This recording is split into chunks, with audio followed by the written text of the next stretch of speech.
اور اگر دعا گناہوں سے معافی کی ہو بالخصوص کہ ہم گناہوں سے معافی طلب کر رہے ہیں اور جو ہے ہمیں دعا کرنی ہے، تو اس میں سب سے بہترین یہ ہوتا ہے کہ ہم اللہ تبارک و تعالیٰ کی بارگاہ میں اس کے محبوب کا وسیلہ پیش کریں، کیونکہ اللہ تبارک و تعالیٰ نے گناہوں کی معافی کے لیے یہ فرمایا کہ وَلَوْ أَنَّهُمْ إِذْ ظَلَمُوا أَنفُسَهُمْ جَاءُوكَ، اے محبوب جب یہ اپنی جانوں پر ظلم کریں تو آپ کی بارگاہ میں آ جائیں، پھر رسول بھی ان کے لیے مغفرت طلب کریں، یہ بھی اللہ کی بارگاہ میں مغفرت طلب کریں، تو یہاں اللہ نے فرمایا لَوَجَدُوا اللَّهَ، تو وہ اللہ تعالیٰ کو ضرور توبہ قبول کرنے والا پائیں گے۔ ایک ادنا سا عربی کا طالب علم بھی یہ بات جان لے گا جو ان صحاب نے سورہ نساء آیت نمبر 64 کا ترجمہ کیا ہے، عربی کے ترجمہ کرنے کے اصول اور قرآن کی جو تفسیر ہے اس کے برخلاف ہے۔ سورہ نساء آیت نمبر 64 کا صحیح ترجمہ یوں ہونا چاہیے تھا، اور اگر وہ جب انہوں نے اپنی جانوں پر ظلم کیا تھا تمہارے پاس آ گئے ہوتے، پھر اللہ سے مغفرت مانگتے اور رسول ان کے لیے مغفرت طلب کرتے، تو یقیناً وہ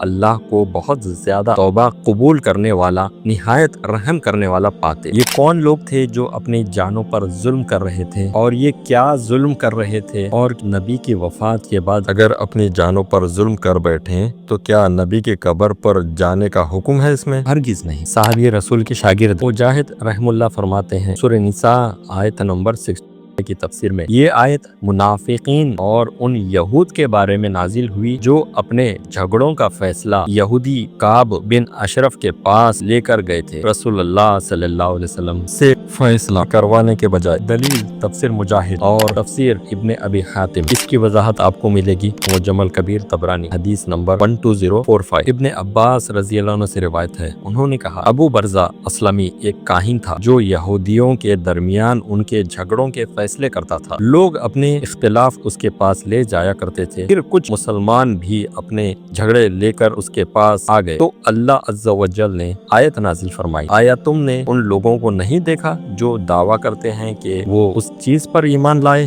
جو تم پر نازل کی گئی ہے اور جو تم سے پہلے نازل کی گئی، لیکن وہ چاہتے ہیں کہ اپنا فیصلہ طاغوت کے پاس لے جائیں، حالانکہ انہیں حکم دیا گیا تھا کہ اس کا انکار کریں، سورہ نساء آیت نمبر 60۔ پھر یہاں تک اللہ سبحانہ وتعالی نے آیت نازل کی، ہم نے تو صرف بھلائی اور صلح ہی کا ارادہ کیا تھا، سورہ نساء آیت نمبر 62۔ ان دلائل سے آپ کو پتہ چلا سورہ نساء آیت نمبر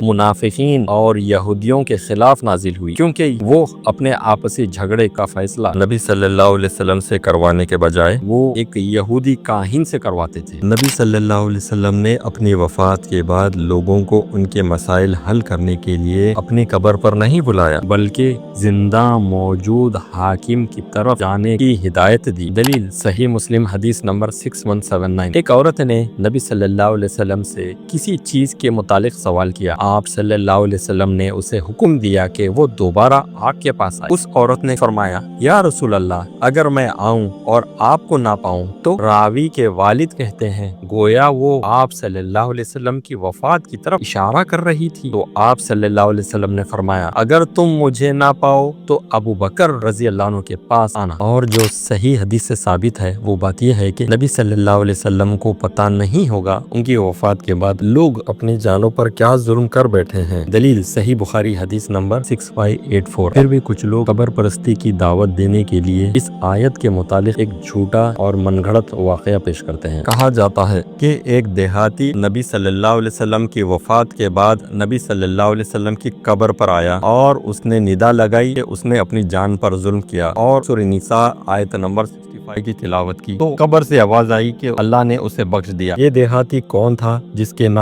ایمان کے بارے میں پتہ ہے نہ اسلام کے بارے میں پتہ ہے؟ اسی لیے حنفی علماء نے اپنی کتاب تفسیر مدارک میں اس روایت کو جھوٹا قرار دیا، فرماتے ہیں احادیث کی معتبر کتابوں میں اس روایت کا ثبوت نہیں ملتا، اس لیے علامہ نصفی نے قیلا یعنی کہا جاتا ہے کہ کمزور الفاظ سے ذکر کیا ہے، اور امام علی الہندی نے اپنی کتاب کنز الاعمال میں اس روایت روایت کو ضعیف قرار دیا، اور امام بہقی نے اپنی کتاب شعب الایمان میں اس روایت کو نہایت ہی کمزور سند کے ساتھ درج کیا ہے۔ اسی لیے امام ابن عبد الحادی رحمۃ اللہ علیہ اپنی کتاب الصارم المنکی فی الرد علی السبکی میں فرمایا، اور ان کا یہ کہنا کہ اسی طرح علماء نے اس آیت کو دونوں حالتوں میں عموم سمجھا، یعنی جب ظلم کر بیٹھے تو نبی صلی اللہ علیہ وسلم کے پاس جا کر ان سے فیصلہ کروانا جب وہ بحیات موجود تھے، اور نبی صلی اللہ علیہ وسلم کے وفات کے بعد بھی نبی کی قبر پر جا کر ان سے فیصلہ کروانا، تو اس پر ان سے کہا جائے گا کس نے یہ سمجھا؟ سلف